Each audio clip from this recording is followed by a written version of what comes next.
యోసేపు యొక్క సహోదరులు, కుటుంబీకులు అందరూ అతనికి నమస్కారం చేసినట్లుగా దేవుడు యోసేపు కళ చూపిస్తే, ఈ కళ నెరవేర్పుతో నా జీవితం ఇక్కడి నుంచి అక్కడికి వెళ్తుంది అనుకుంటే అక్కడి నుంచి ఇటు వచ్చిందేంటి?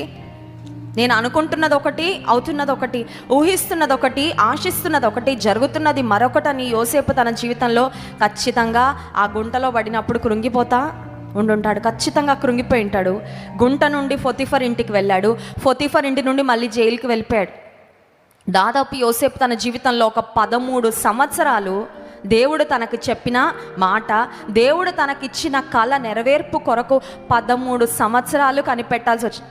13 సంవత్సరాలు అంటే మానవులంగా మన దృష్టిలో ఆలోచిస్తే ఇట్స్ ఎ లాంగ్ టైం, కానీ దేవుని దృష్టిలో 13 సంవత్సరాలు పెద్ద విషయం కాదండి. అర్థమవుతుందా? మన మనుషులం కాబట్టి మన జీవితకాలం, మన ఆయుష్, కీర్తనల గ్రంథంలో ఉంటుంది కదా, నరుని ఆయుష్ 70 సంవత్సరాలు, అధిక బలం ఉన్న ఎడల 80 సంవత్సరాలు.